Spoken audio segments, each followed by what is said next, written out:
Comment Marseille, en Ligue des Champions, a pu passer complètement à travers de son match contre l'Atalanta? C'est ce qu'on va voir dans cette vidéo. On avait Marseille-Atalanta mercredi dernier, on débrief, là on est lundi d'après, donc il y a quelques jours qui se sont passés. J'ai pris mon temps de regarder le match, j'ai pris mon temps d'analyser ce qui n'allait pas, pourquoi ça n'a pas marché. Et finalement j'en viens à la conclusion plus que c'est l'Atalanta qui a gagné son match. Qui a mis en grande difficulté un Marseille évidemment peu inspiré, mais en même temps sur un dispositif que De Zerbi utilise toujours de la même façon et qui forcément pose des facilités à ses adversaires dans l'analyse et dans ce qu'ils peuvent anticiper de l'Olympique de Marseille. Et donc c'est pour ça qu'on va voir exactement d'où vient cette erreur entre guillemets encore entre Marseille et l'Atalanta, en sachant que Marseille sort d'une phase avec des matchs très compliqués, notamment une victoire à Auxerre très compliquée, un match nul contre Angers une semaine avant, pareil, où le contenu est vraiment pas bon, la défaite au Sporting, la défaite contre Lens, et voilà, donc un mauvais enchaînement de la part de Marseille, mais ce match de l'Atalanta, c'était un petit peu leur dernier joker pour essayer d'avoir des points pour se qualifier en Ligue des Champions sur la deuxième phase. C'est un objectif qui n'est pas réussi. Et on va voir pourquoi finalement ça n'a pas marché. Du côté tactique, on part du coup de Zerbi part avec son 5-4-1 qui est sa marque de fabrique, qui est son modèle préférentiel. Donc avec Egan Riley qui prend un poste dans la défense centrale, au milieu de Aguerd et Pavard. Murillo, Ulis Garcia sur les côtés. Pachao, Greenwood, ça ne change pas. La petite surprise, c'est Matt O'Riley qu'on retrouve à côté d'Hojbjerg. Pour le coup, Hojbjerg est cohérent sur ce poste-là. Matt O'Riley, c'est un match sur 2 ou un match sur 3 en alternant avec Vermeuren ou Angel Gomez. Pour le coup, dans le match, Matt O'Riley nous a montré les signaux que ce n'était pas forcément le bon choix et qu'un Vermeuren est beaucoup plus convaincant. On l'a même vu contre Brest ce week-end que Vermeuren est peut-être le meilleur milieu de terrain des trois en fait, entre Gomez, Matt O'Riley et lui Vermeuren. Et Aubameyang seul en pointe, un petit peu tributaire du fait que Gouiri est blessé, Robinho Vaz est un petit peu jeune pour ce genre de rencontre à fort enjeu. Et en face, Juric, l'entraîneur de l'Atalanta, est sur un 3-4-3.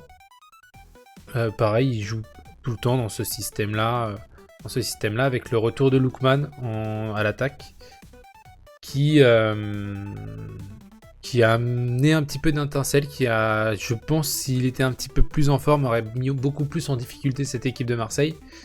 Mais pour le coup, heureusement qu'il était en méforme parce que ça a pu permettre d'entretenir un petit peu les débats entre les deux équipes plus longtemps. Comment l'OM s'est sabordé ? Bon, déjà tactiquement, les sorties de balles de l'OM, c'est sa principale, c'est son principal défaut pour moi à De Zerbi parce que ça devient lisible. Et là, on le voit, notamment sur cette structure-là, que on a d'un côté Lookman que vous voyez sur le côté gauche. Que vous voyez sur le côté gauche,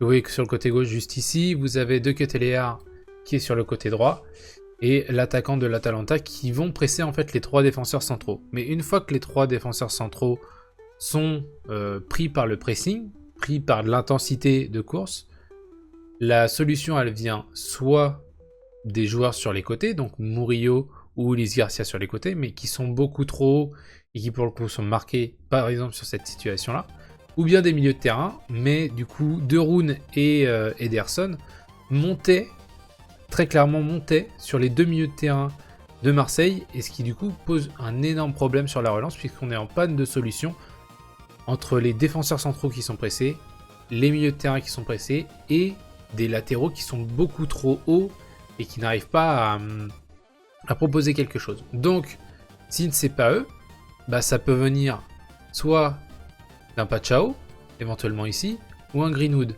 Et le choix a été fait, très clairement de l'Atalanta, et de Juric, c'est de marquer ces deux joueurs-là, comme Aubameyang, c'est pareil, de marquer ces joueurs à l'intérieur de très près, un pour un, homme pour homme. De toute façon, la tendance revient beaucoup à ça, et toutes les équipes, comme on le voit avec le Bayern notamment contre le PSG, comme on le voit entre le City, Liverpool, etc. Maintenant, c'est du 1 pour 1 sur tout le terrain.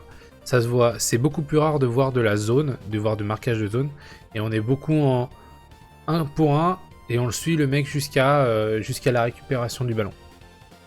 Et du coup, forcément, Marseille se retrouve en difficulté.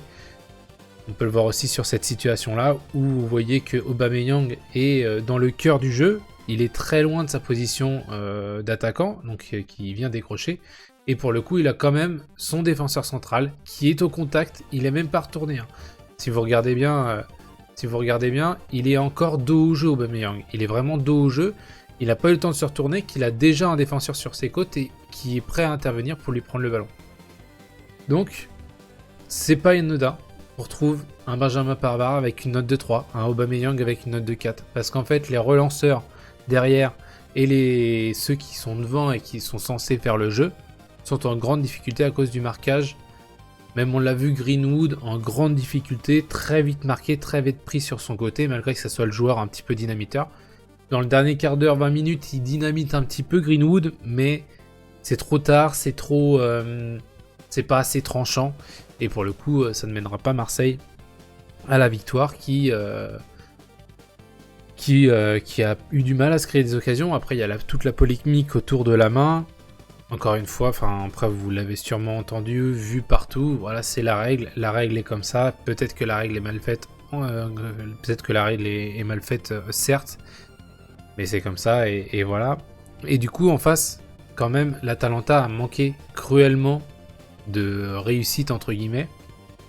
C'est plus, au-delà de la réussite, c'est des occasions manquées. Là, par exemple, on voit une occasion de Lookman sur le côté droit qui choisit de tirer alors qu'il y a clairement une double solution dans l'axe. Il y a, je sais pas si on va le voir, il y a une autre occasion où encore une fois ça vient du côté droit de Ketelea qui a deux solutions dans l'axe face à 5 défenseurs qui peuvent défendre le but et qui préfèrent tirer au lieu de faire une passe. Donc manque un petit peu d'altruisme de la part de l'Atalanta. Il y a également le but hors jeu marqué par Lookman qui est pour moi un petit peu venu de nulle part et qui vient un petit peu sauver l'OM, et malgré ça l'OM n'arrive pas à retourner dans le match pour essayer d'en planter un. Mais ce hors-jeu là, j'ai pas la séquence en image, mais le hors-jeu pour moi est lunaire parce que le joueur ne fait pas action de jeu, c'est dévié. Enfin bon, bref, ça n'a pas. L'OM a été sauvé, mais l'OM a ensuite pris la foudre. Parce que suite à cette main, on voit que on a un petit bloc de Marseillais, on n'a que 5 joueurs, hein, derrière, on n'a personne. Hein. On n'a personne qui est sur le retour parce que tout le monde est en train de crier à la main à l'arbitre. Et on a une frappe. On a une frappe de joueur de l'Atalanta qui vient de nulle part. Hein. Enfin, qui vient de nulle part, c'est surtout un Egan Riley qui est assez loin de son porteur. Hein. On est à 30 mètres. Si vous voyez la distance qu'il y a entre les deux, là, c'est beaucoup quoi. C'est beaucoup, il a largement le temps d'armer. Vous voyez, là il est en train de frapper, donc ça veut dire qu'il a eu le temps de progresser d'armer. Après il met une frappe absolument magnifique, incroyable, et il sauve l'Atalanta, qui pour le coup l'Atalanta est sur une bonne phase hein, après sa victoire contre Bruges. Il y a une grosse défaite contre le PSG au début de la séquence, enfin des débuts des matchs de Ligue des Champions. Mais ils sont dans le coup, l'Atalanta. Au contraire de l'OM qui pour le coup est beaucoup plus en difficulté. Et forcément, cette équipe de l'Atalanta qui continue à progresser. Du côté de l'OM, va se poser des questions maintenant. Va falloir se poser des questions en Ligue des Champions de où prendre les points. Ça, c'est le côté supporter. Où est-ce qu'on doit prendre les points? Où est-ce qu'on peut prendre les points? Du côté de Marseille, du côté des joueurs, du staff, je pense qu'il n'y a plus de questions à se poser. Faut tout donner sur chaque match. Il te reste 4 matchs à jouer. Actuellement, l'OM est 25e, donc premier non récupérable, entre guillemets, pour le barrage. 3 points seulement en 4 matchs. Vous voyez l'Atalanta qui est un petit peu plus haut, qui est 16e, du coup, avec 2 victoires, 1 nul, 1 défaite, qui est un petit peu plus haut. Il reste 4 matchs à faire. 4 matchs pas vraiment simples, parce qu'il y a le déplacement à Liverpool. Non, il y a la réception, pardon. Réception de Liverpool. Il y a 2 déplacements en Belgique, notamment Bruges, on l'a vu contre le Barça qui fait 3-3. Je pense que jouer à Bruges, c'est vraiment pas simple. Il va falloir faire un gros match de la part de l'OM pour gagner là-bas. Un déplacement à l'Union Saint-Gilloise où pour le coup il y a peut-être un peu plus de marge, entre guillemets, un petit peu plus de facilité. Et la réception de Newcastle qui, pour le coup, la réception de Newcastle est vraiment le rendez-vous où on sait pas. C'est le prochain match, c'est fin novembre il me semble. Marseille reçoit Newcastle. Newcastle a besoin de points aussi. C'est 2 équipes qui ont besoin de points. Ils veulent, je pense, gagner ces matchs-là pour être plus confortables en janvier. Et ce match Marseille-Newcastle est déterminant. Une victoire, c'est presque obligatoire parce que sinon, il faudra gagner contre Liverpool. Ce qui s'annonce beaucoup plus compliqué. En attendant pour l'OM, bah du coup, on a vu un De Zerbi ce week-end un petit peu plus pragmatique. Il est revenu à une défense à 4. Un 3-0 sans être non plus hyper dominateur, mais bon, tu gagnes 3-0, c'est fait, tu retrouves le goût à la victoire, ça peut remettre un petit peu avant la trêve du goût aux supporters marseillais, et du coup, vous n'êtes pas forcément, vous supporters marseillais, largués en championnat, ce qui est bien. Par contre, en Ligue des Champions, il va falloir chercher des points. Et là, par contre, la tâche s'annonce beaucoup plus difficile, bien évidemment. N'hésitez pas à me dire dans les commentaires ce que vous avez pensé de ce match-là entre Marseille et l'Atalanta. Moi, j'étais très frustré, dans le sens où... en fait, je suis frustré et non frustré. Parce que on se dit que Marseille est une équipe, il y a des joueurs attachants, il y a des joueurs qui, tu te dis, avec la qualité technique qu'ils ont, ils peuvent faire quelque chose d'intéressant. T'as envie de voir du beau jeu à Marseille, mais le match Marseille-Atalanta est une véritable purge pour supporters marseillais. Pour supporters un petit peu plus comme moi, bah, on a vu un Atalanta tout simplement plus fort que Marseille ce soir-là.